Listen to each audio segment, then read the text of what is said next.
উত্তর কোরিয়া আলোচিত হয় কখনো তার অর্থনীতি বা দেশের সমৃদ্ধির কারণে নয়, বরং এমন কর্মকাণ্ড ঘটানো হয় যাতে নজর কাড়ে বিশ্ববাসীর। এবার দেশটির রাজনীতিতে নতুন উত্তেজনা দেখা দিয়েছে। পরবর্তী নেতা কে হবেন তা ঘিরে পরিবারের ভেতরের শক্তির লড়াই শুরু হয়েছে। দক্ষিণ কোরিয়ার ন্যাশনাল ইন্টেলিজেন্স সার্ভিস জানিয়েছে, মাত্র ১৩ বছর বয়সী কিম জুকে উত্তর কোরিয়ার পরবর্তী নেতা হিসাবে আনুষ্ঠানিকভাবে ঘোষণা করার প্রক্রিয়া চলছে।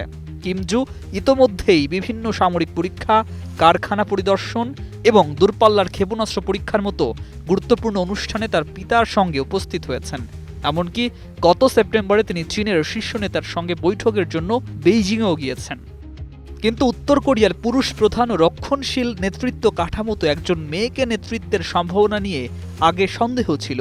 এনআইএস এর মতে কিম জু এর ঘন ঘন প্রকাশ্যে উপস্থিতি এখন সেই ধারণাকে পাল্টে দিয়েছে।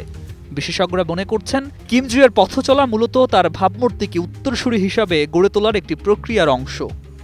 তবে সম্ভাব্য চ্যালেঞ্জার হিসাবে রয়েছেন কিম জং উনের বোন কিম ইও জং, যিনি ৩৮ বছর বয়সী ও দেশের দ্বিতীয় সর্বাধিক ক্ষমতাধর ব্যক্তি হিসাবে পরিচিত। ওয়ার্কার্স পার্টির কেন্দ্রীয় কমিটিতে গুরুত্বপূর্ণ পদে থাকা তার শক্তিশালী রাজনৈতিক ও সামরিক সমর্থন রয়েছে। সাবেক দক্ষিণ কোরীয় গোয়েন্দারা সতর্ক করে বলেন, যদি কিম ইও জং মনে করেন তিনি শীর্ষ পদে যেতে পারেন, তবে তিনি তা থেকে বিরত থাকবেন না। যুক্তরাষ্ট্রভিত্তিক থিঙ্ক ট্যাঙ্ক স্টিমসন সেন্টারের 38 নর্থে প্রকাশিত প্রতিবেদনে বলা হয়েছে, হঠাৎ কিম জং উন মারা গেলে বা গুরুতর অসুস্থ হলে দেশটিতে অস্থিরতা দেখা দিতে পারে। স্বল্পমেয়াদে রাজনৈতিকভাবে প্রতিষ্ঠিত ব্যক্তিরা যেমন কিম ইও জং ক্ষমতা গ্রহণে এগিয়ে থাকবেন, আর কিম জো তার দুই ভাই তখনও বাস্তবসম্মত উত্তরসূরি হিসেবে বিবেচিত হবেন না।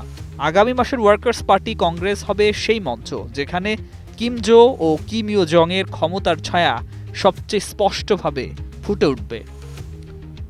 News desk, ২১ television.